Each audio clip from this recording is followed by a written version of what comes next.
Primeira carta de Paulo aos Coríntios, capítulo 2, versículo de número 10. Primeira carta de Paulo aos Coríntios, capítulo 2, versículo de número 10. Diz assim a palavra de Deus: mas Deus nos revelou pelo seu Espírito, porque o Espírito penetra todas as coisas, ainda as profundezas de Deus. Na outra tradução, eu vou ler o versículo 9 para nós termos continuação. Mas como está escrito: nem olhos viram, nem ouvidos ouviram, nem jamais penetrou em coração humano o que Deus tem preparado para aqueles que o amam. Mas Deus nos revelou pelo Espírito, porque o Espírito a todas as coisas perscruta, até mesmo as profundezas de Deus. Então, dando continuidade ao estudo da primeira carta aos Coríntios, nós observamos que o capítulo 2 trata da pregação do ministério da palavra na vida do apóstolo Paulo.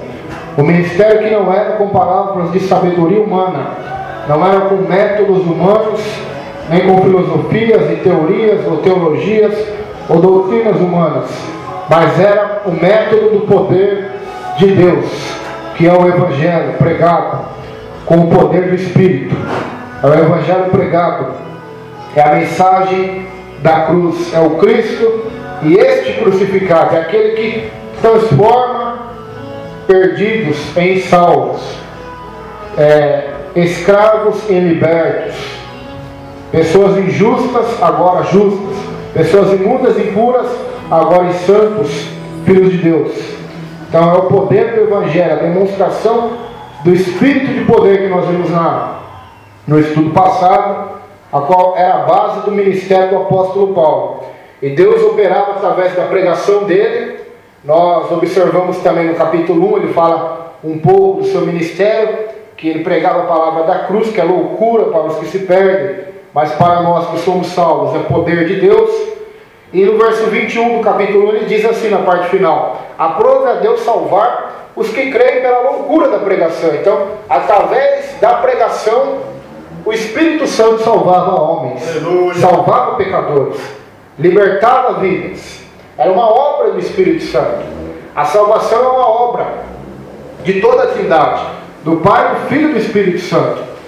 Os três participam da salvação, né? Porque os três são um, na verdade, diz a Bíblia. É um grande mistério, é maravilhoso isso. Então o Espírito Santo, ele revela, ele mostra coisas que os homens não viram, que os ouvidos não ouviram, e que não chegou ao coração do homem. Nós vimos na aula passada que Satanás não esperava isso da cruz, os demônios não esperavam isso, as potestades, os fariseus também não imaginavam, porque se imaginassem, diz a Bíblia, não teriam crucificado o Senhor da glória, se eles soubessem quem estava diante deles. Por isso que Jesus na cruz ora: Pai, perdoa eles, porque eles não sabem o que eles estão fazendo. Eles não sabem, eles não têm noção do que eles estão fazendo. Eles estão totalmente na ignorância, na cegueira espiritual. Mas Deus revelou a sua salvação para nós, para a igreja de Corinto, para a nossa geração, que vivemos na era da graça, né? Na dispensação da graça. Coisas que os olhos não viram, que os ouvidos não ouviram, mas que Deus revela para aqueles que o amam. Como Deus revela? Pela pregação da palavra de Deus, através do Espírito Santo. Olha lá, versículo que nós estamos continuando hoje. Mas Deus nos revelou pelo Espírito. Por quê? O Espírito a todas as coisas perscruta, ou seja, sabe. Ele penetra todas as coisas, ainda as profundezas de Deus. Ou seja, que homem consegue penetrar as profundezas de Deus? Nenhum. Nem mesmo a superfície de Deus alguém consegue penetrar. A superficialidade. Quanto mais a profundidade. da graça, do poder, da sabedoria, do amor, da misericórdia, da justiça, da santidade de Deus. Então, o Espírito penetra todas as coisas, até mesmo as profundezas de Deus. E tem um texto que vai fazer contexto a esse texto, que é o Mateus,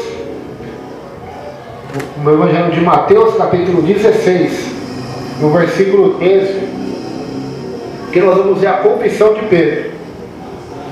Indo Jesus para os lados de Cesareia e de Filipe, perguntou aos seus discípulos: quem diz o povo ser o Filho do Homem? Eles responderam: uns dizem João Batista, outros Elias, outros Jeremias, ou algum dos profetas. Mas vós, continuou Jesus, quem dizeis que eu sou? Respondeu Simão Pedro, dizendo: tu és o Cristo, Filho do Deus vivo. Então Jesus lhe afirmou: bem-aventurado és tu, Simão Bar-Jonas, porque não foi carne e sangue que te revelaram, mas o meu Pai que está nos céus. Então, Pedro teve uma revelação da parte de Deus Pai, da parte do Espírito Santo de Deus, da parte do nosso Salvador, que Jesus era o Cristo, Filho do Deus vivo. Então o Pai revelou a Pedro que aquele que estava diante dele não era um homem qualquer, não era simplesmente um profeta, como João Batista, como Elias, como Jeremias ou os outros. Não era simplesmente alguém que fazia milagres, mas era o Cristo, ungido de Deus, o Filho do Deus vivo, ou seja, aquele que é o Messias, o Salvador, o ungido por Deus para nos salvar do pecado. Então ele contemplou, ele teve essa revelação, né? Deus revelou a ele pelo Espírito, né? Deus nos revelou pelo seu Espírito a salvação do Senhor Jesus. A Trindade está aí. Deus revela pelo seu Espírito Jesus, o Filho. Olha que maravilha, né? A Trindade está em ação na salvação. Então Deus revelou-nos pelo seu Espírito, porque o Espírito sonda, penetra todas as coisas, até mesmo as profundezas de Deus. Eu sei que não é o assunto que nós estamos estudando, pastor, mas vale a pena lembrar que a seita Testemunhas de Jeová ensina que o Espírito Santo é uma força ativa meramente, é como se fosse um vento, como se fosse algo de força comparado à natureza, né? Vento. Só que a palavra do nosso Deus nos ensina claramente que o Espírito Santo é a terceira pessoa da Trindade, que o Espírito Santo se entristece, tem ciúme, que o Espírito Santo derrama poder, escolhe, derrama dom sobre a igreja. Nós vamos ver tudo isso em Coríntios, né? Vai falar bastante sobre o ministério do Espírito Santo, né? Que muitas igrejas tradicionais também que criticam os pentecostais porque eles pregam que dons espirituais, dom de línguas estranhas, curas, profecias não existem mais. E eu creio que, de acordo com a palavra de Deus, não existe base bíblica para dizer que os dons acabaram, né? A base que eles usam é em Coríntios, capítulo 13, que as profecias cessarão, os dons cessarão e só o amor permanecerá. Essa é a base que os tradicionais usam para dizer que dons não existem mais hoje. Só que lá não está falando da extinção dos dons espirituais, ou da atuação do Espírito derramando poder sobre as testemunhas do Senhor Jesus na face da terra. Aqui ele está dizendo que no céu não haverá mais profecias nem revelações, porque no céu permanecerá somente o amor. A graça de Deus, pelo menos essa é a minha interpretação, que nós vamos chegar mais para frente sobre esse assunto, né? Então eles não acreditam, né? Amém. Se eles não acreditam, amém. Mas serão salvos do mesmo jeito porque acreditam em Jesus, né? Aleluia. A salvação não está em acreditar em batismo com o Espírito Santo ou em dons espirituais. Isso não vai mudar a minha salvação. Salvação é pela graça do Senhor.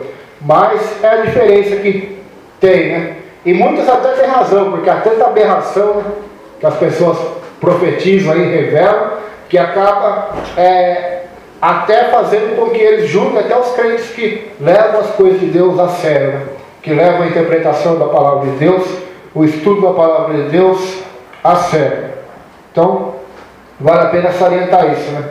Que nós acreditamos no ministério do Espírito Santo, tanto agindo na salvação do homem, na santificação, como também derramando poder para ele pregar, poder para ele testemunhar de Jesus. Esse poder não é para a glória do homem, mas é para a edificação, consolação e exortação da igreja. Tudo isso nós vamos ver mais para frente na igreja de Corinto. Então o Espírito Santo não é uma força ativa de Deus.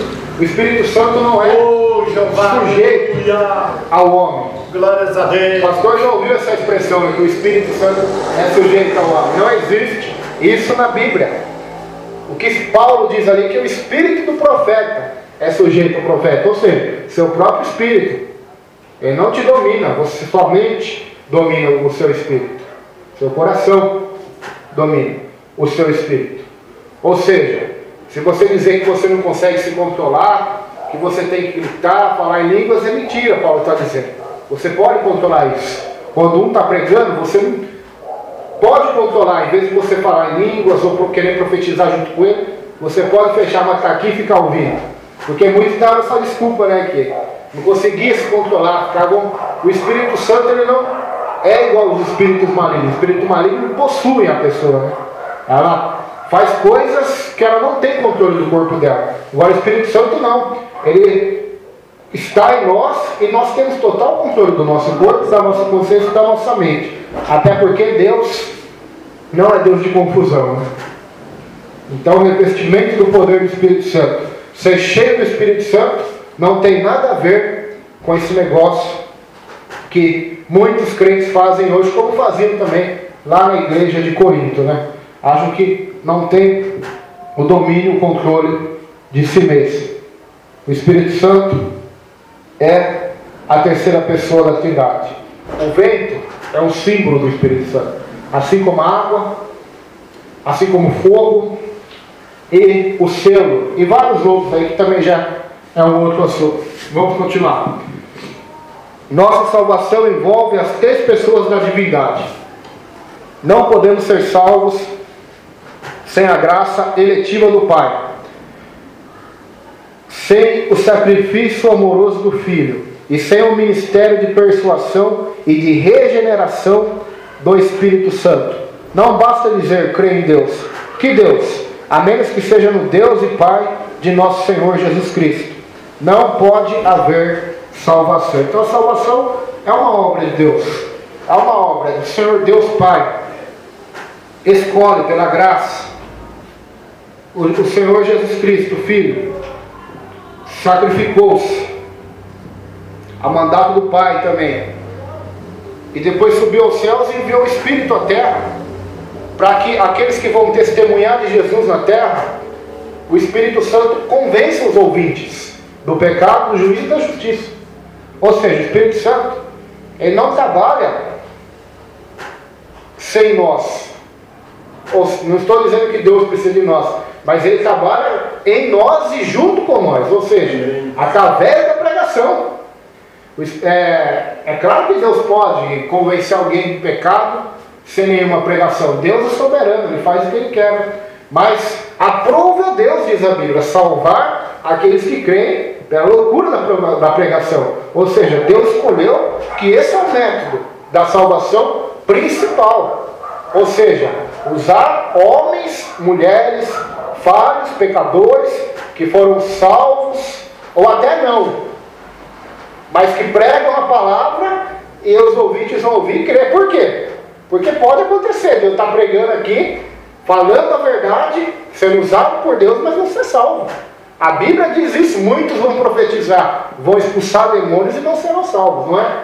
Então, mas também já é um outro assunto. Mas nós aprendemos isso, que o Espírito Santo ele trabalha através da palavra de Deus, da pregação do Evangelho, da mensagem da cruz. Por quê? Através dessa mensagem, ele convence o homem do amor de Cristo, ele convence o homem da justiça de Deus, ele convence o homem do mal que é o seu pecado, e ele convence o homem que Deus lhe ama, que Deus quer salvá-lo. O Espírito Santo, ele convence. Então esse é o ministério do Espírito Santo. Deus revelou para nós a salvação pelo seu Espírito, porque o Espírito sonda todas as coisas, até mesmo as profundezas de Deus. Esse aspecto trinitário da salvação ajuda a entender melhor alguns de seus mistérios. Muitos se sentem confusos ou assustados quando ouvem falar da predestinação. No que se refere ao Pai, fui salvo quando me escolheu em Cristo antes da fundação do mundo, mas não sabia disso na noite que aceitei a Cristo. Era uma parte oculta do maravilhoso plano eterno de Deus. No que se refere a Deus, o Filho, fui salvo quando morreu na cruz por mim. Ele morreu pelos meus pecados do mundo inteiro. E, no entanto, nem todo mundo é salvo. Entra em ser o Espírito Santo. No que se refere ao Espírito, fui salvo em maio de 1945, uma campanha evangelística de mistério, Mocidade para Cristo. Do Ministério Mocidade para Cristo, onde ouvi Billy Graham, na época um jovem evangelista, pregar o Evangelho. Foi então que o Espírito Santo aplicou a palavra ao meu coração, eu criei e Deus me salvou. Paulo ressalta 4 ministérios importantes do Espírito Santo de Deus. Então aqui está o autor desse comentário que nós estamos aqui lendo para nos auxiliar também, né, no estudo bíblico. Este autor, olha só que glória, que galardão para o evangelista, né, Billy Graham, conhecido como evangelista das multidões. Ele já está bem velhinho agora, mas através das pregações dele, né, que são simples, se você ler na internet lá, são pregações simples, mas Deus converteu e salvou este homem. E olha só os comentários depois que ele fez, né? Então a gente não sabe realmente os planos de Deus, né? Mas através da palavra de Deus, Deus planejou a salvação nossa, nos predestinou antes da fundação do mundo. Jesus, na cruz, tornou essa salvação real, né? E o Espírito Santo, a essa década passada, pastor décadas a mais, nos convenceu disso, né? Então foi um trabalho triplo de Deus, né? O Pai, o Filho e o Espírito Santo trabalhando na nossa salvação.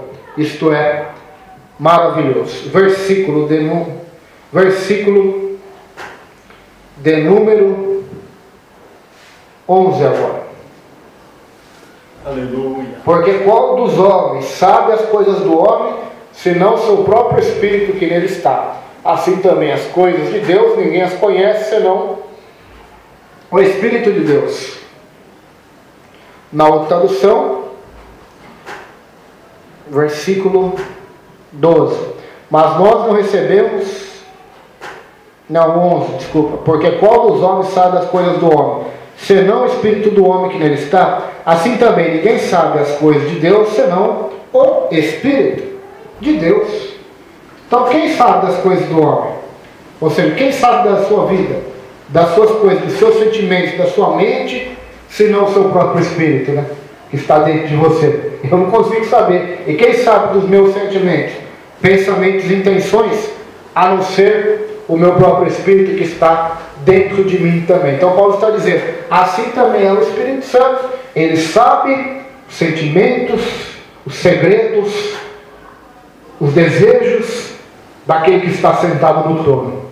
Então, esse santo e maravilhoso Espírito, que sabe os segredos do Altíssimo Deus, do Elohim, do El Shaddai, sentimentos de Deus, está em nós, irmãos. Olha que maravilha, né? Olha que glória, que poder, né? Porque o Espírito Santo, ele habita em nós, diz a Bíblia. Ele não visita nós, mas ele habita em nós.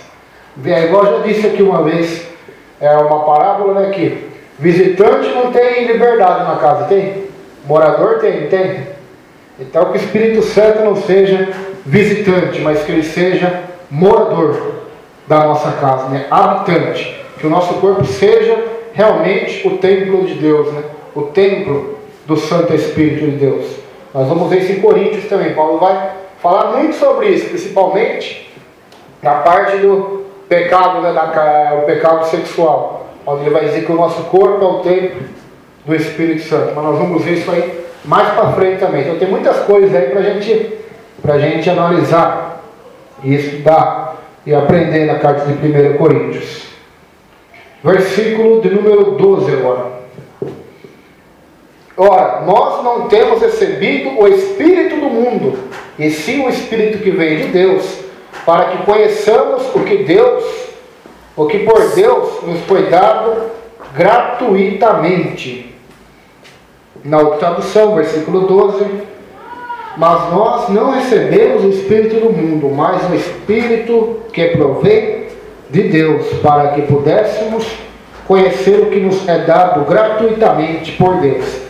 Então nós vemos aqui, nesses textos, só uma afirmação para nossa edificação, que a palavra Espírito do homem, Espírito do mundo, e até em outras partes da Bíblia, Espírito e mundo, são em letra minúscula, né? E a palavra, o Espírito de Deus, é em letra maiúscula. Ou seja, quando se refere, quando você lê na Bíblia a palavra Espírito em letra maiúscula, está se referindo ao Espírito de Deus, ao Espírito do Senhor. Quando nós vemos Espírito do homem, Espírito imundo, Espírito do mundo, que são em letra minúscula, se refere a diversos tipos de espírito diferentes, né? Aleluia. Mas Espírito em letra maiúscula é o Espírito Santo de Deus. Então o Espírito, ele habita em nós. Não é o Espírito do mundo. Ou seja, qual é o Espírito do mundo? É o Espírito que domina os mundanos, que domina quem está nesse mundo. A Bíblia diz que o Deus deste século, lá em 2 Coríntios 4:4, o príncipe deste mundo, ele cega o entendimento dos incrédulos, ou seja, ele está governando este mundo, ele é o príncipe deste mundo. E o seu espírito está cegando a mente da multidão, né? Está cegando a mente das pessoas que vivem nesse mundo. A Bíblia diz que o mundo jaz, ou seja, jaz no maligno, ou seja, ele governa, ele influencia, ele manipula, ele sugestiona, ele mata, ele rouba, ele destrói, ele mente, ele dá falsos sinais, heresias, mentiras, pecados e todo tipo de tragédia à humanidade. Ou seja, ele é o espírito do mundo, é o espírito do engano, é o espírito maligno. E o cristão não tem este espírito. Não tem. Quem é salvo, irmãos, o maligno não lhe toca. Então, se você vê um crente que diz que é crente manifestar demônios, abre o olho, porque não tem como isso acontecer. Um crente salvo em Jesus, jamais o demônio se apossará do seu corpo. Jamais. Não estou dizendo que ele pode receber ataque do inimigo, já pode querer oprimi-lo, sugestionar ele, influenciar ele, lançar pensamentos errados. Isso ele pode. Isso ele pode, e até com Jesus ele tentava fazer isso, né? Mas dominar, possuir, jamais, porque o crente já é possuído por Deus, ou seja, é propriedade de Deus, o Espírito de Deus. Ele, quando ele é salvo, ele recebe o selo de Deus, recebe o penhor da salvação. Ele é comprado por Cristo para Deus. Para quê? Para o seu corpo já ser templo de Deus, ou seja, do Espírito de Deus e não do Espírito do mundo, até porque o mundo não conhece a ele, o Espírito do mundo. Mas quem é cristão tem o Espírito de Deus, conhece as coisas do alto. O Espírito habita nos cristãos. No exato momento em que cremos em Jesus Cristo, o Espírito de Deus entrou em nosso corpo, o transformou em seu templo, que está em 1 Coríntios 6, 19 e 20. Ele nos batizou, identificou para fazer parte do corpo de Cristo. 1 Coríntios 12, 13, nós vamos ver também. Ele nos selou, que eu acabei de dizer, Efésios 1, 13, e permanecerá conosco. João 14, 16. Jesus disse: não vos deixarei órfãos, mas enviarei a vocês o Consolador, para que esteja com vocês. Ele é a dádiva de Deus para nós. O Espírito Santo é o Espírito de liberdade. 2 Coríntios 3, 17. Foi para a liberdade que o Senhor Jesus Cristo nos libertou, né? E onde há o Espírito do Senhor, aí há liberdade. 2 Coríntios 3, 17 diz isso. Não recebemos o Espírito do mundo, pois somos chamados a deixar este mundo e não pertencer mais a ele. João 17, versículo 14 e 16. Não estamos mais sob a autoridade de Satanás e do sistema que governa o mundo. Ou seja, a partir do momento da salvação, da regeneração, o homem é transformado, a mulher é transformada. Ele já não faz parte mais desse mundo.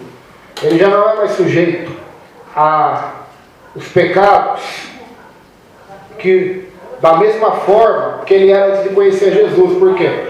Hoje, quando nós conhecemos a Jesus, nós até podemos pecar e pecamos. Só que o pecado não tem domínio sobre nós, mas diz a Bíblia. Não tem. Por quê? Porque a graça é maior. O poder do Espírito é maior do que a força do pecado. Por isso que os cristãos que são salvos, eles são libertos do pecado. São libertos da malícia, da prostituição, do adultério, de vícios e de todos os tipos de pecado. O Espírito Santo trabalha na vida deles e transforma ele de glória em glória, meu Deus, até ele ser a imagem do Senhor. Então, ele não pertence mais a este mundo. Por isso que o cristão tem lugares que não é lícito ele ir. Por que não é lícito ele ir? Porque ele não se sentirá bem. Por quê? Porque o lugar é totalmente contrário a Deus, a santidade de Deus, a natureza de Deus, o poder de Deus. Um cristão jamais vai se sentir à vontade no meio de uma balada à noite, onde as pessoas estão fumando, bebendo, se prostituindo. Jamais. Por quê? Porque ele não pertence mais àquele círculo. Só que antes de conhecer a Jesus, a gente via, frequentava e achava normal. E não sentia nenhuma culpa disso. Por quê? Porque estávamos cegos. Não enxergávamos. Estou usando a balada só como exemplo da minha vida. Agora, depois que conhece a Jesus, Deus que me livre, né? Nem vontade nenhuma tem, né? Então isso que é interessante na salvação, né? Deus transforma o homem de uma tal maneira que nem mesmo vontade ele tem de ir em lugares que antes ele era escravo, que antes ele era, que ele amava, agora ele detesta, porque é o Espírito Santo que transforma o pecador em santo. Aleluia. É o Espírito, o nome é o quê? Espírito Santo. Espírito Santo. Então os pentecostais acham que a maior função do Espírito Santo é dar poder, é dar dons espirituais. E nisso muitos que se equivocam. A principal função do Espírito Santo na vida de um cristão, na vida de um não cristão, primeiramente é convencer do pecado. E até mesmo de um cristão, porque mesmo depois de salvo, ele vai continuar nos convencendo ainda, né? A sermos humildes, a amarmos. Então, a função do Espírito é essa, convencer-nos do pecado e nos santificar, transformar a nossa vida. E para aqueles que pregam, para aqueles que têm um ministério, é também derramar poder para que eles façam o que Deus quer que eles façam. Ou seja, alcançar os perdidos, que são alcançados pelo poder do Santo Espírito. Então o ministério do Espírito Santo, irmãos, ele é de suma importância para nós. Pois, se a gente ler Atos dos Apóstolos, nós vamos ver que nenhum deles pregava sem antes ser cheio do poder de Deus. Nenhum deles ousava pregar sem antes ser cheio do poder de Deus. Mas temos que salientar algo também muito importante. Eles, antes de ser cheios do Espírito Santo, eles andaram 3 anos, mais ou menos 3 anos e 6 meses, né, com Jesus. Aprendendo de Jesus, aprendendo a palavra. Porque tem muita gente também que acha que tem que buscar somente batismo do Espírito Santo, mas não tem que ler Bíblia, não tem que aprender de Jesus, né? Não tem que aprender as palavras de Deus. Então, nós precisamos dos dois, do conhecimento da palavra, das Escrituras e do conhecimento da graça, do poder de Deus. Aleluia. Pois a Bíblia diz em Mateus 22, 29, errais, não conheceis as Escrituras, nem o poder de Deus. Jesus falou para os saduceus. Pedro vai dizer também, crescei na graça e no conhecimento. Então, para quem deseja ser testemunho de Jesus e pregar, é fundamental graça e conhecimento. Conhecer a Escritura e conhecer o poder de Deus também, que é o poder do Evangelho do Espírito Santo de Deus. É conhecer o Senhor, através da leitura, da comunhão, da oração, pois foi estas coisas que os discípulos fizeram. Aleluia! Andando com Jesus, e depois lá em Atos 1, 2, quando eles oravam e perseveravam em oração, até Deus enchê-los com o poder do alto. Então isso é maravilhoso. Também, o Espírito Santo é o Espírito de liberdade. Não recebemos o Espírito do mundo, pois somos chamados a deixar este mundo e não pertencer mais a ele. Não estamos mais sob a autoridade de Satanás e do sistema que governa o mundo. Também não recebemos o espírito de escravidão para vivermos outra vez aterrorizados. Romanos 8,15. O Espírito Santo ministra a nossa vida e torna o Pai real para nós. Podemos ligar esse fato a 2 Timóteo 1,7. Porque Deus não nos tem dado espírito de covardia, mas de poder, de amor e de moderação. Desfrutamos uma profusão de recursos espirituais, pois o Espírito habita em nós. Ou seja, o Espírito Santo habita em nós. Nós não recebemos o espírito de escravidão, conforme está escrito em Romanos. Nós já estudamos aqui o Romanos, capítulo 8. Mas recebemos o espírito que clama Abba Pai, ou seja, meu Pai. Alguns ainda interpretam, né? Meu papai, por causa da língua do original grega, né? Que também tem esse significado. Então nós recebemos esse Espírito, o Espírito Santo, que dá-nos essa certeza de salvação e também nos ensina a chamar Deus de Pai.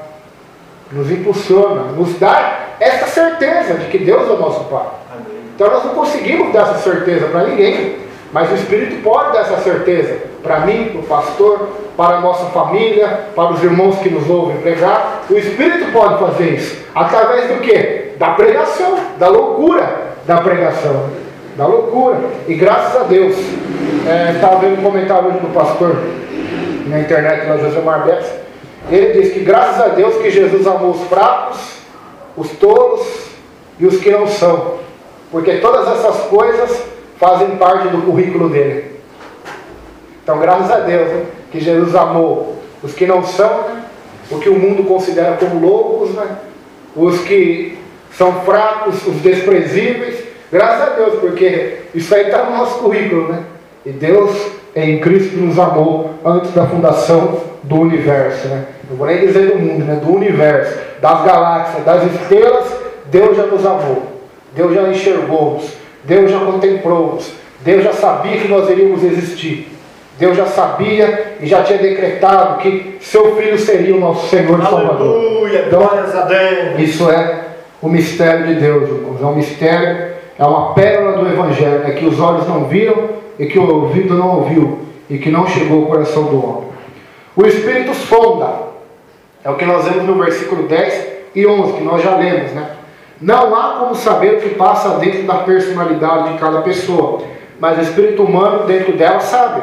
É o que eu disse. Também não somos capazes de conhecer as profundezas de Deus, a menos que de algum modo entremos na personalidade de Deus.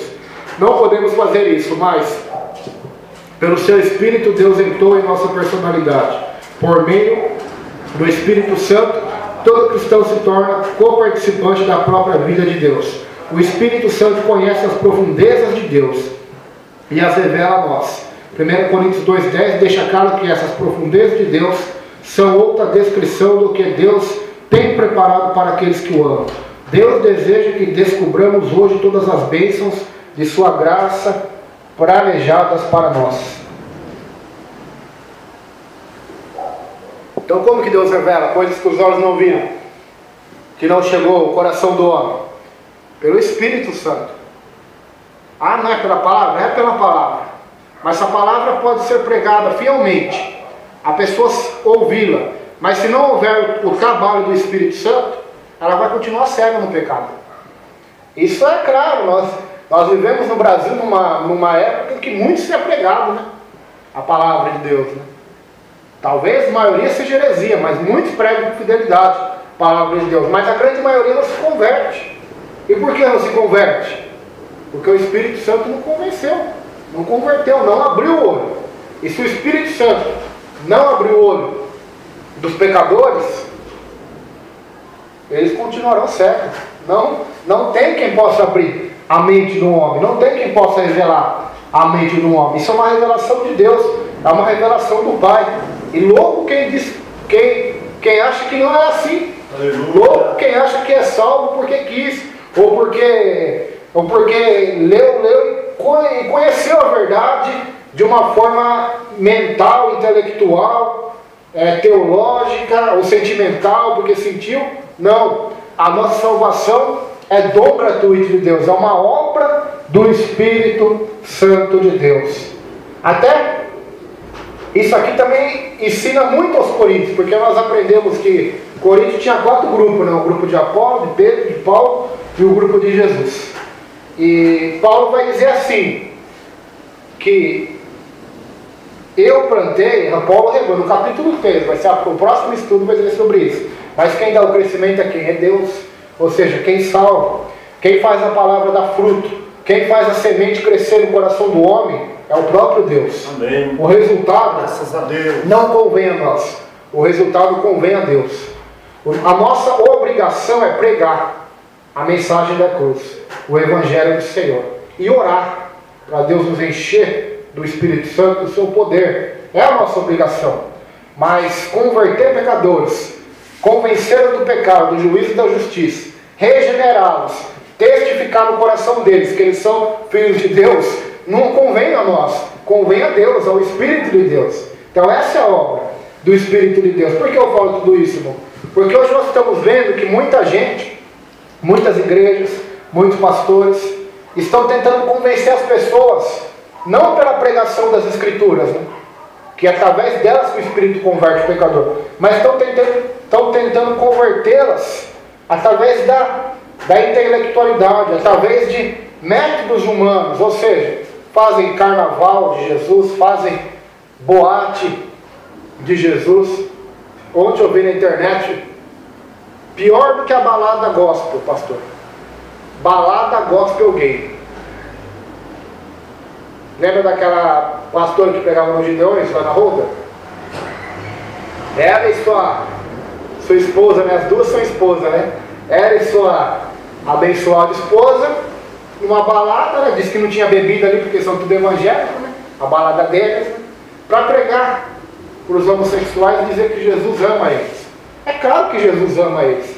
Eu não tenho nenhuma dúvida quanto a Jesus me amou e eu não sou melhor do que eles.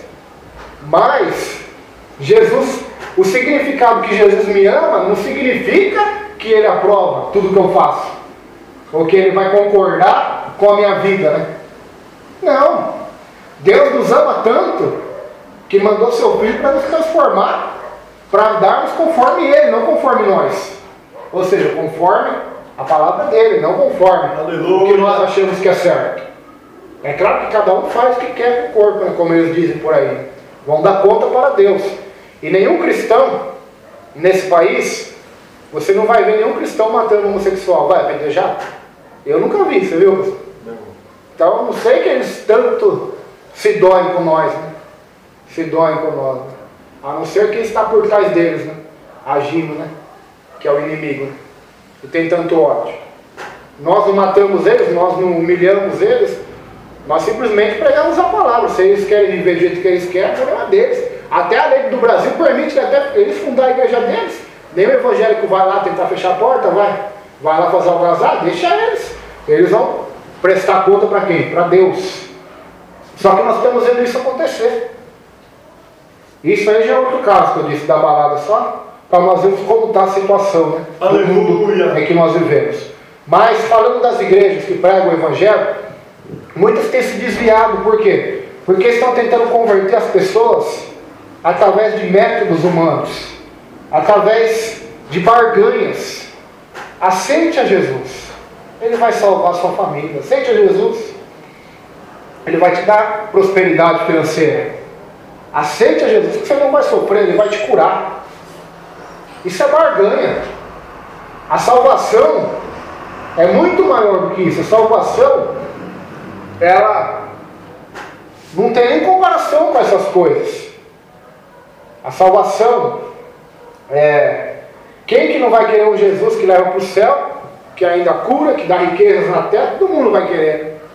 Mas o Jesus bíblico é aquele que veio para nos salvar do nosso pecado, ou seja, da vida de pecado. Os pecados que cometemos, que estamos cometendo e queremos cometer, para que nós não cometamos mais o pecado no futuro, mas para que a cada dia possamos melhorar, ser transformados, ser santificados. Não há nenhuma promessa de perdão na Bíblia para quem não esteja disposto a abandonar o pecado. Não tem. A promessa é: Arrependei-vos e creia no Evangelho. Arrependimento é mudança de comportamento. Lá em Provérbios, Salomão vai dizer o seguinte: aquele que confessa os seus pecados e os deixa, alcançará a misericórdia. Qual que é o outro texto que está saindo da minha mente agora? Tem mais um texto da palavra de Deus. A mulher aquele que não tem pecado, atira a primeira pedra. Pois bem, só que depois dela ser perdoada, o que Jesus disse para ela? Vá e não peques mais, não adultere mais, que era o pecado a qual ela estava sendo condenada, julgada. Então nós observamos que o Evangelho é uma mensagem de perdão, é uma mensagem que Deus perdoa, é uma mensagem de amor, mas é uma mensagem de transformação também, que transforma o homem, que faz com que ele, não o pregador, mas o Espírito Santo faz com que este homem seja convencido que a vida dele está errada, que ele comete pecado, aceite o Salvador, sirva o Salvador e se submeta ao senhorio do Salvador e Senhor, Jesus Cristo. Por quê? Porque ele convence o homem não é só do pecado, do juízo e da justiça de Deus. Ou seja, ele convence o homem das suas falhas, dos seus pecados. Convence o homem que Deus é justo, que Deus vai lançar no inferno porque ele é pecador. Convence a Deus do juízo. O juízo é iminente sobre você, pecador. É o Espírito que fala isso em nossa mente. Se você não se arrepender, não aceitar a Cristo, não receber o Salvador, o juízo é iminente. Então, o Espírito Santo ele faz isso na nossa mente. É por isso que muita gente fica bravo com os pregadores do Evangelho. Por isso que ficavam bravos com Paulo, né? Eles achavam que o problema, a consciência deles era mexida, mas não era porque Paulo estava pregando, ou porque era o Roberto, porque era Apolo, mas era porque o Espírito estava na consciência deles, os acusando, os convencendo, os espremendo, como diz no ditado, os espremendo, os colocando a peniel, né, face a face com a justiça de Deus, os colocando, os iluminando, né? Porque quando estamos nas trevas, nós temos o discernimento do pecado. Mas quando a luz da palavra de Deus acende, através da pregação, nós começamos a enxergar sujeira debaixo do pano. Então o Espírito Santo ele vai convencer o homem do pecado. Porque ele sonda todas as coisas e até mesmo as profundezas do eterno Deus. Então não adianta nós tentarmos converter na força ou por violência, mas é pelo Espírito. Não adianta nós tentarmos usar estratégias humanas, ler livros, como encher a igreja, tem que fazer um almoço beneficente na igreja, tem que trazer pregadores de fora, tem que fazer uma balada, tem que trazer músicas, ritmos, né, pesados para dentro da igreja, para atrair os jovens, né? Tem que trazer o rock para dentro da igreja para atrair quem gosta de rock. Tem que trazer o rap, o funk, para atrair essas pessoas. Né? Então, o ministério da palavra nós vemos que tem sido deixado de lado. Né? A loucura da pregação por algo aceitável ao mundo. Né? Aceitável ao mundo. Então temos que tomar muito cuidado quanto a isso. Né? O Charles Haddon Spurgeon disse que a igreja não atrai pela igualdade, mas sim pela diferença. Né? O mundo não é atraído pela igreja por causa do mundo dentro da igreja, mas o mundo é atraído para dentro da igreja quando a igreja está dentro, né, dos parâmetros da palavra de Deus. Porque se assim não for, nada mais será do que uma igreja morta, né, do que uma igreja como a Odisseia, morna, sem nenhum sucesso diante de Jesus, embora com muito sucesso na terra, com muitos membros, com muitas riquezas, mas diante de Jesus é miserável, pobre, cega e nua, porque confia em suas próprias forças, teologias, prosperidades, mas não confia no Senhor. Eu vi um vídeo do senhor de Macedo, onde ele apoia o aborto, pastor. Está lá. Quando o senhor vem no YouTube, se o senhor quiser, digita lá e vai ver. Um homem que se diz líder, né, de uma denominação, apoiar isso. Apoiar que pessoas sejam abordadas. Aí todo mundo diz, mas ele é um homem de sucesso, né? Tem dinheiro. Olha o tamanho das igrejas dele, olha quantos, temos todos os países quase. Mas e aí? O que vale o homem ganhar o mundo inteiro e perder sua alma? A Bíblia diz, não matarás. Não matarás. E ele ainda disse, né? Se eu peco, eu estou pecando com consciência. Mesmo que eu acredite que eu não estou pecando. Ele ainda diz isso ainda.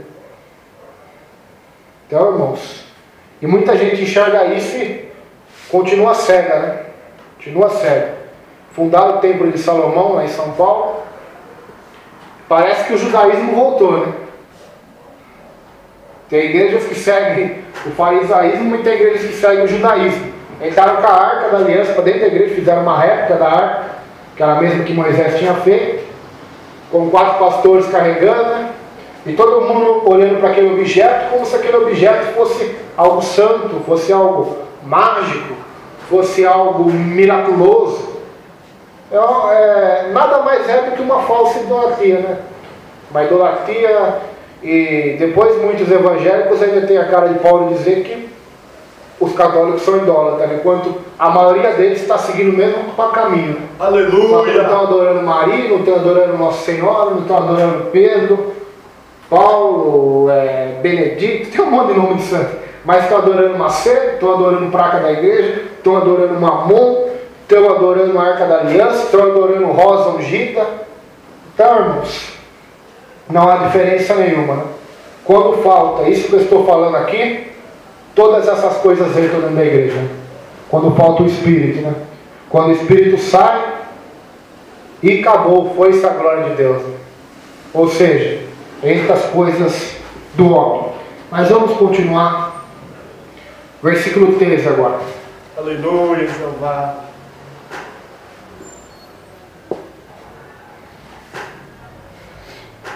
Versículo número 13.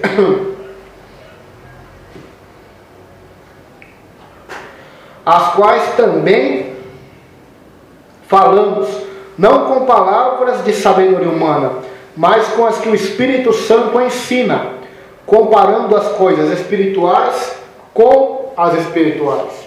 Essa é forte, hein?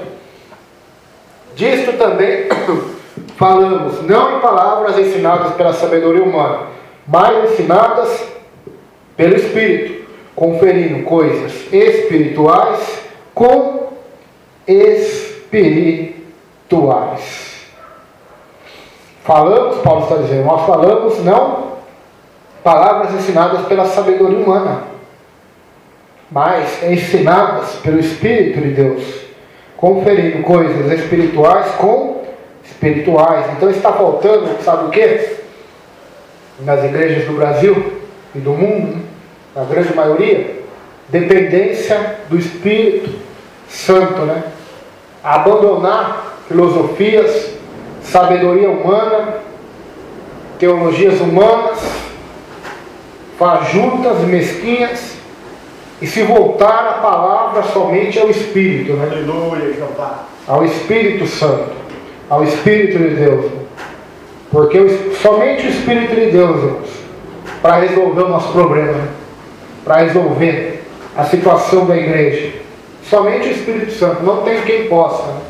Não tem quem possa intervir, não tem quem possa convencer o homem do pecado. Podemos pregar, podemos gritar nas ruas até ficar roucos, mas se o Espírito não descer, se o Espírito não se manifestar, se ele não se mover, pecadores não irão se arrepender, pecadores não irão cair prostrados no chão e confessar que Jesus Cristo é o Senhor, para a glória de Deus Pai. Então o que eu acho lindo, falando sobre isso, eu me lembro do pregador chamado Jonathan Edwards, já disse aqui várias vezes. Ele pregou o sermão Pecadores na mão de um Deus irado.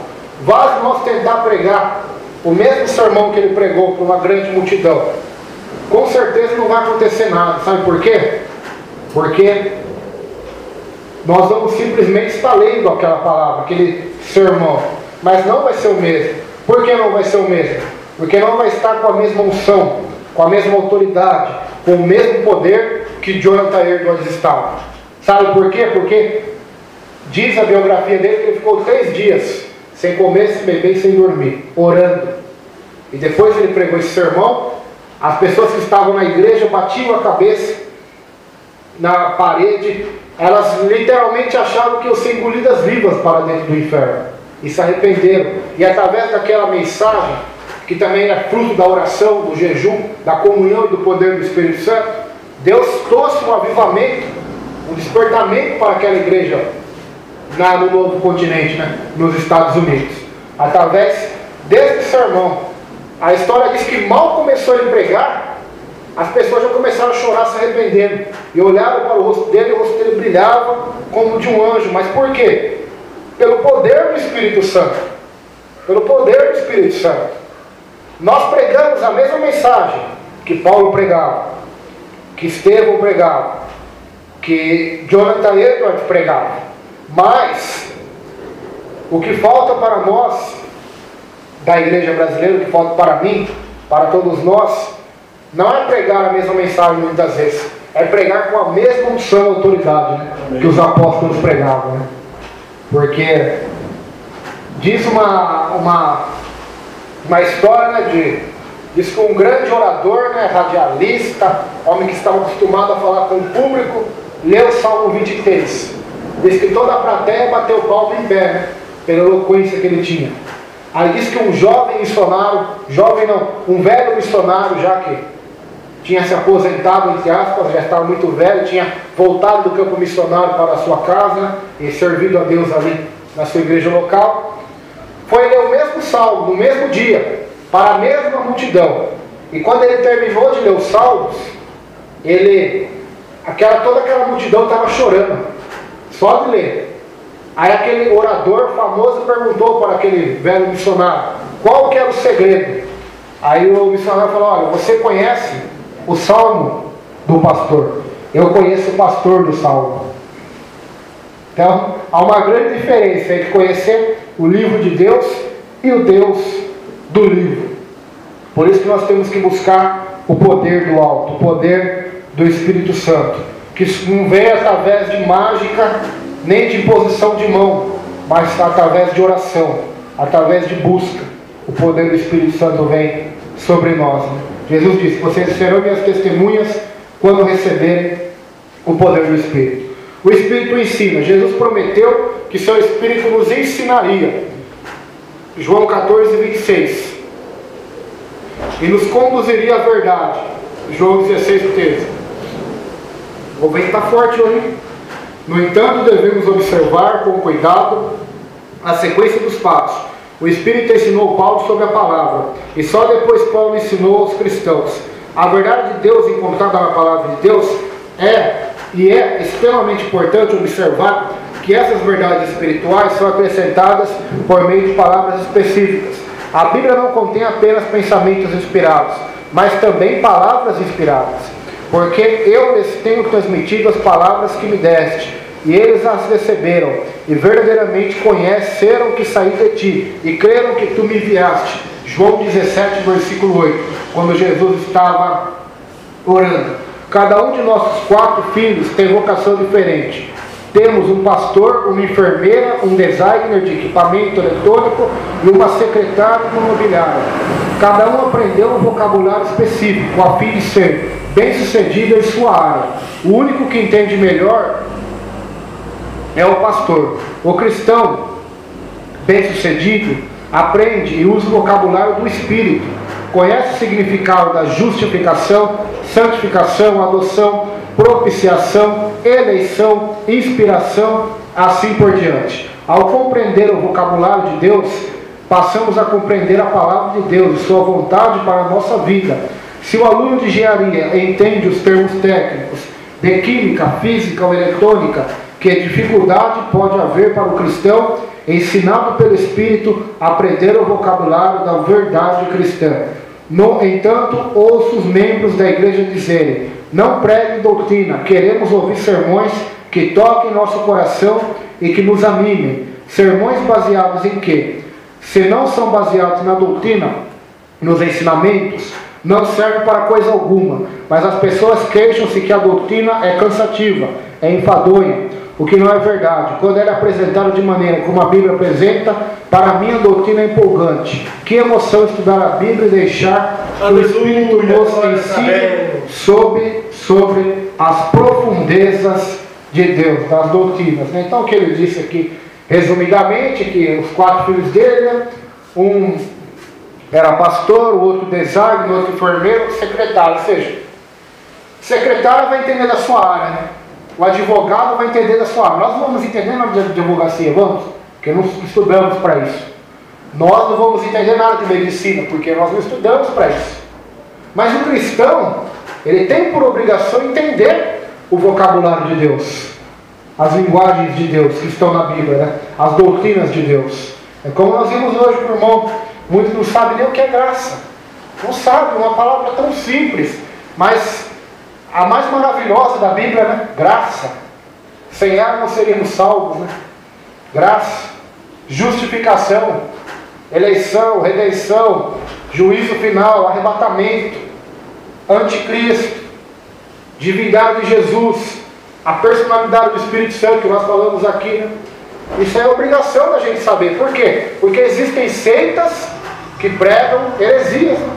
Prega que o Espírito Santo é uma força ativa. O cristão tem que saber a doutrina do Espírito Santo. Aleluia! Tem que saber sobre o poder do Espírito Santo, né? Sobre os dons espirituais. Tem que saber sobre a obra dele na vida dos pregadores. Para quê? Para que nós aprendamos a não confiar em nós, na nossa eloquência, mas sim no poder de Deus, no Espírito de Deus.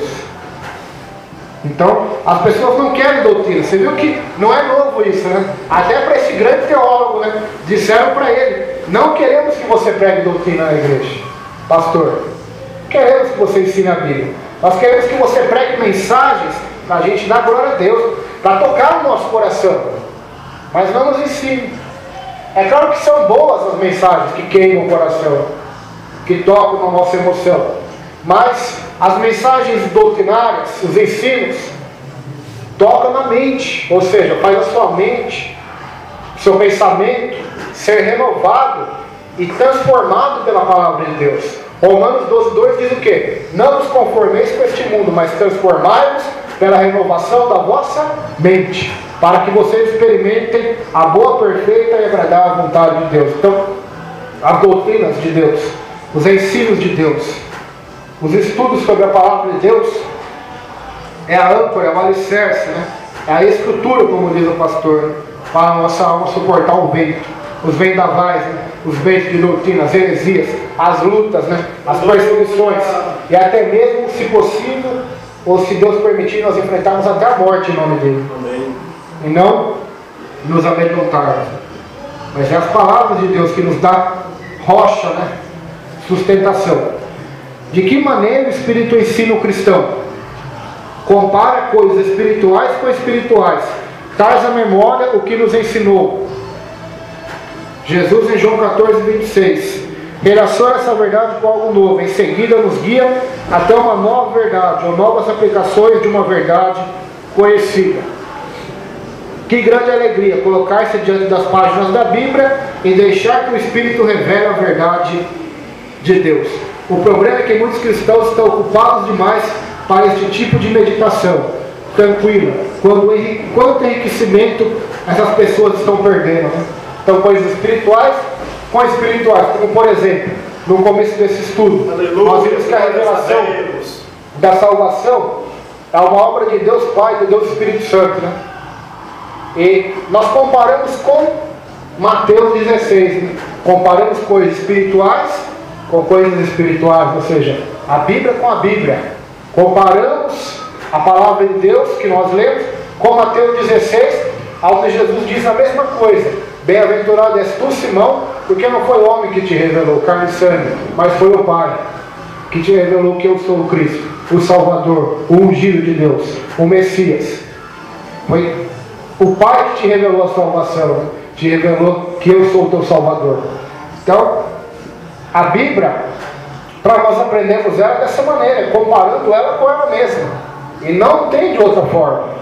Não tem como nós queremos somente um livro da Bíblia, né? Eu só vou seguir um livro da Bíblia. Eu só vou interpretar o que eu gosto. Então não é a palavra de Deus que eu estou seguindo, mas a minha vontade e a minha opinião. O que eu quero. O Agostinho diz assim: se você gosta, se você aceita do Evangelho só o que você gosta, não é do Evangelho que você aceita, mas é de você mesmo. Ou seja, se você aceita do Evangelho, da palavra, só o que você gosta, o que você não gosta, você descarta, não é no Evangelho que você crê, mas é em outra coisa, é em um ídolo somente. O Espírito Santo é semelhante a um pai de família, que tira do seu depósito coisas novas e coisas velhas. O que é novo sempre surge do que é velho, e nos ajuda a compreender melhor as coisas conhecidas. Ao compararmos parte das Escrituras entre si, Deus nos dá novos insights sobre verdades há muito conhecidas.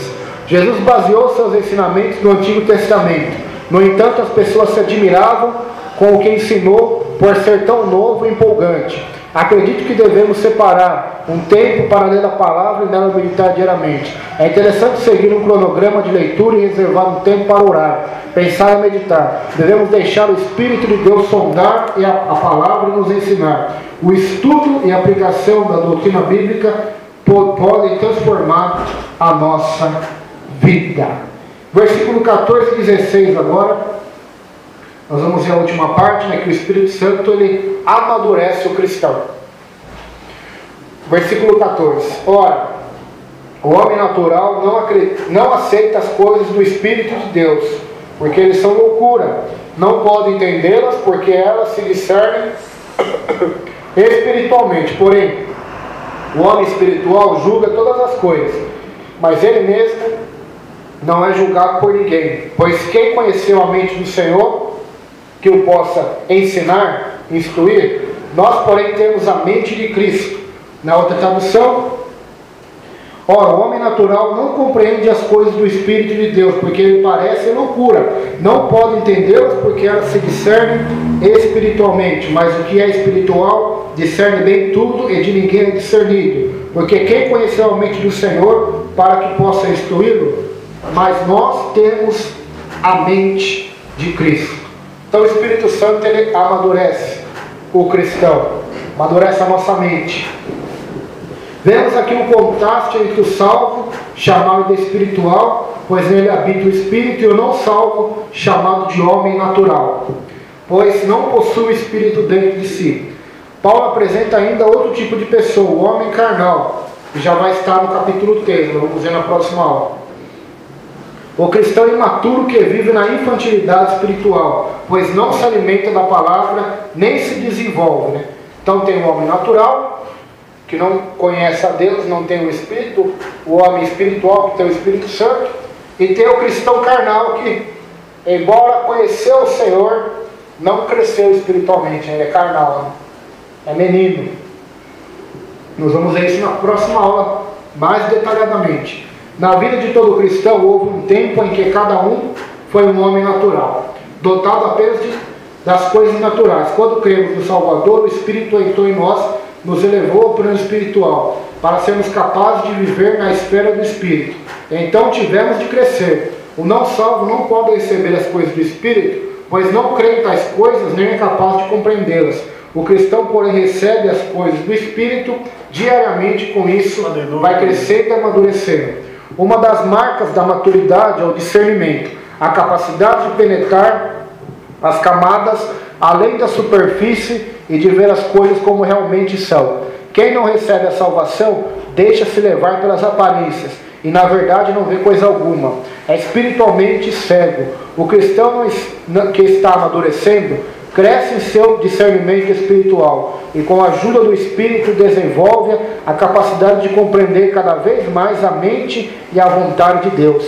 Os coríntios careciam desse discernimento, eram espiritualmente ignorantes.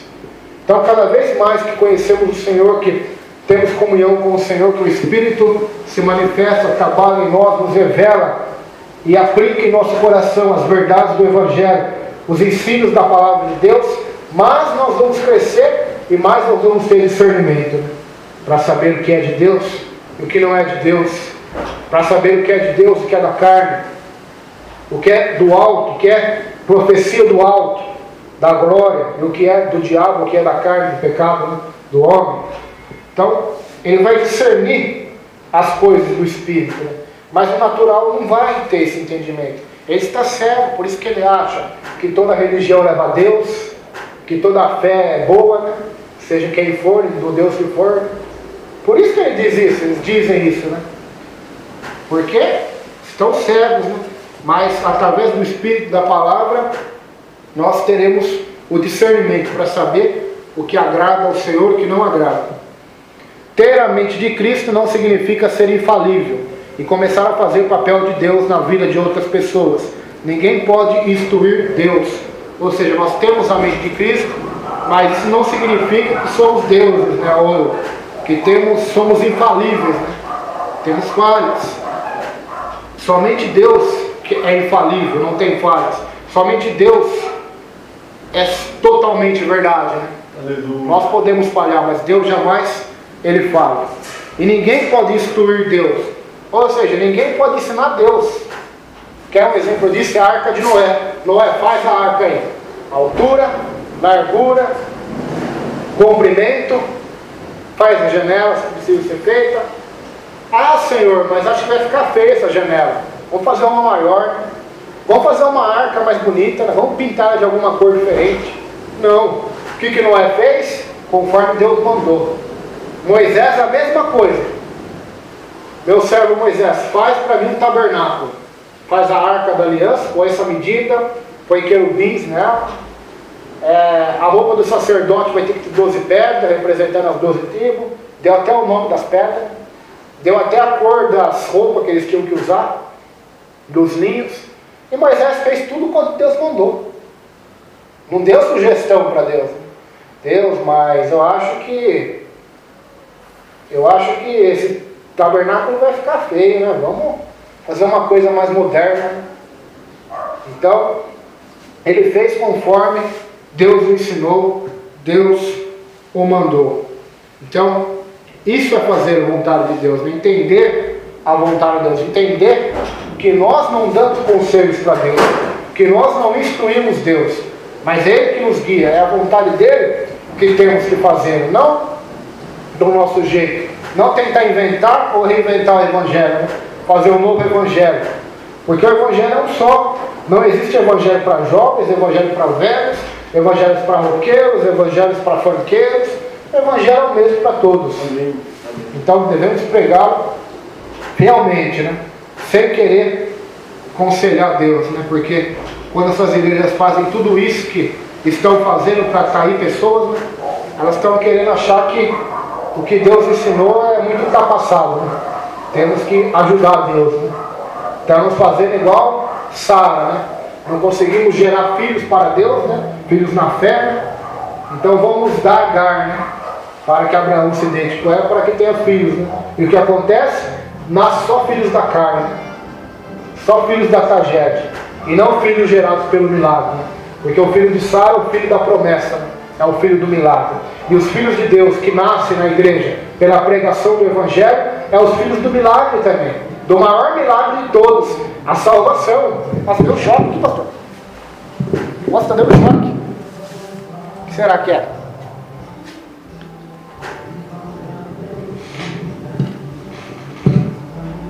Muito forte?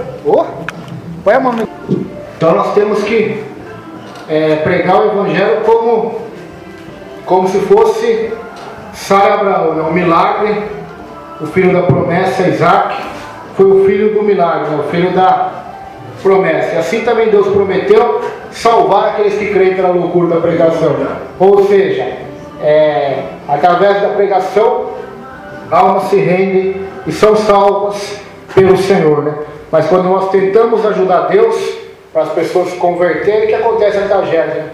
Como muitas pessoas tentam ajudar Deus através de suas formas, suas teologias, dos seus modos, e acabam ali, como podemos dizer, em vez de ajudar, acabam atrapalhando Deus, como fez Sara, né? Ter a mente de Cristo não significa ser infalível. Começar a fazer o papel de Deus na vida de outras pessoas. Ninguém pode instruir Deus. Ter a mente de Cristo significa encarar a vida do ponto de vista do Salvador, levando em consideração seus valores e desejos. Significa ter os pensamentos de Deus e não pensar da mesma forma que o mundo. A pessoa não salva não compreende o cristão. Cada um vive em um mundo diferente. 1 Coríntios 2,15 nos não dá a entender que a pessoa não salva não pode mostrar as falhas que vê na vida do cristão, como acontece com frequência, mas sim que não pode verdadeiramente alcançar um conhecimento pleno que vem a ser a vida do cristão. Quando Paulo diz neste versículo que o homem espiritual não é julgado por ninguém, isso inclui outros cristãos. Devemos ter todo cuidado para não nos tornarmos ditadores espirituais na vida de outros, membros do povo de Deus.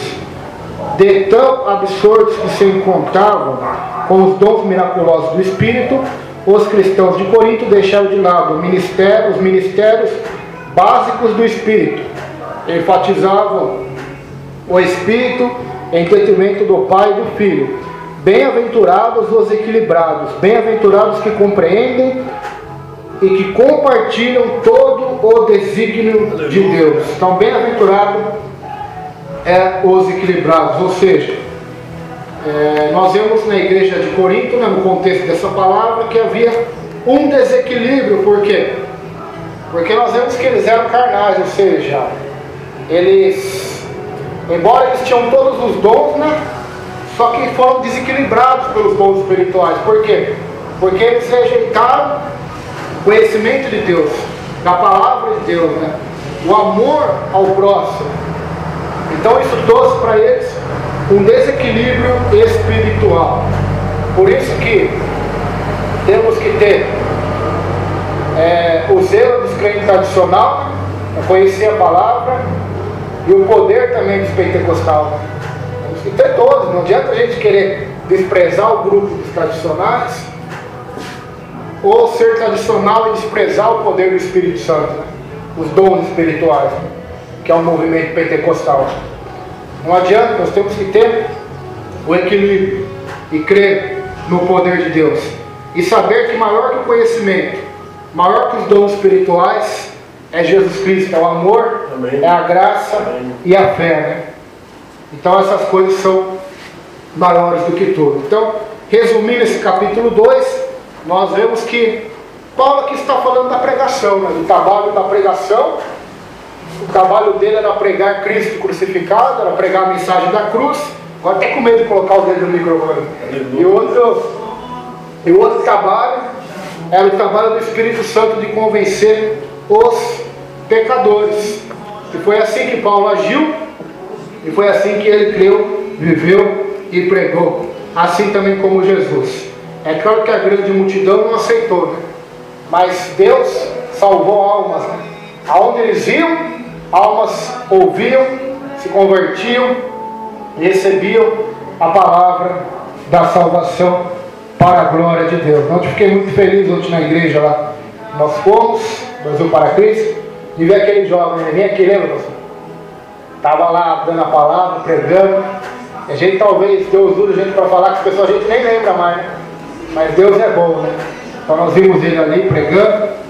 Foi muita alegria. Por quê? Porque é um fruto do trabalho. Ele aceitou Jesus aqui. Então, é um fruto do trabalho. Passou aqui que era. É um fruto. Então, que quantos já estão por aí pregando, que passaram por aqui, que irão passar, assim como nós também. Aqueles que nos ganharam para Jesus também, que foram usados por Deus também. Talvez nem imaginaram que o senhor, assim, pastor, que eu estaria pregando, mas Deus é glorioso, Deus, Ele recompensa. Amém? Vamos orar.